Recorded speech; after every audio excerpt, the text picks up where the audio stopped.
പോളണ്ടിൽ Christmas മാർക്കറ്റിൽ ഭീകരാക്രമണം നടത്താൻ പദ്ധതിയിട്ട സർവകലാശാല വിദ്യാർത്ഥിയെ സുരക്ഷാ ഉദ്യോഗസ്ഥർ കസ്റ്റഡിയിലെടുത്തു.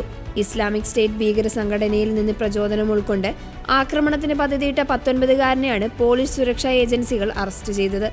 രാജ്യത്തെ ഒരു പ്രധാന നഗരത്തിലെ ക്രിസ്തുമസ് മാർക്കറ്റിൽ സ്ഫോടക വസ്തുക്കൾ ഉപയോഗിച്ച് ആക്രമണം നടത്താനായിരുന്നു ഇയാൾ ലക്ഷ്യമിട്ടിരുന്നതെന്ന് അധികൃതർ അറിയിച്ചു. രഹസ്യ വിവരത്തിന്റെ അടിസ്ഥാനത്തിൽ നടത്തിയ നീക്കത്തിനൊടുവിലാണ് പ്രതിയെ പിടികൂടിയത്. പ്രതിയുടെ താമസ സ്ഥലത്ത് നടത്തിയ പരിശോധനയിൽ ആക്രമണ പദ്ധതിയുമായി ബന്ധപ്പെട്ട നിർണായക രേഖകളും തെളിവുകളും ലഭിച്ചതായാണ് റിപ്പോർട്ട്. ജനങ്ങൾക്കിടയിലെ പരിഭ്രാന്തി ഒഴിവാക്കാൻ ഏത് ക്രിസ്തുമസ് മാർക്കറ്റാണ് പ്രതി ലക്ഷ്യം വെച്ചിരുന്നതെന്ന് അധികൃതർ വെളിപ്പെടുത്തിയിട്ടില്ല. യൂറോപ്പിലുടനീളം ക്രിസ്തുമസ് ആഘോഷങ്ങളോടനുബന്ധിച്ച് സുരക്ഷ ശക്തമാക്കിയിരിക്കുന്ന സാഹചര്യത്തിലാണ് ഈ അറസ്റ്റ്. പിടിയിലായ വ്യക്തിക്ക് അന്താരാഷ്ട്ര ഭീകര ശൃംഖലയുമായി ബന്ധമുണ്ടോ എന്നതിനെക്കുറിച്ച് വിപുലമായ അന്വേഷണം നടത്തിവരികയാണെന്ന് അധികൃതർ വ്യക്തമാക്കി. ക്രിസ്തുമസ് മാർക്കറ്റുകളിലും മറ്റു പൊതുസ്ഥലങ്ങളിലും സുരക്ഷ വർദ്ധിപ്പിക്കുമെന്നും ജനങ്ങൾ ജാഗ്രത പാലിക്കണമെന്നും പോളിഷ് സർക്കാർ അറിയിച്ചു.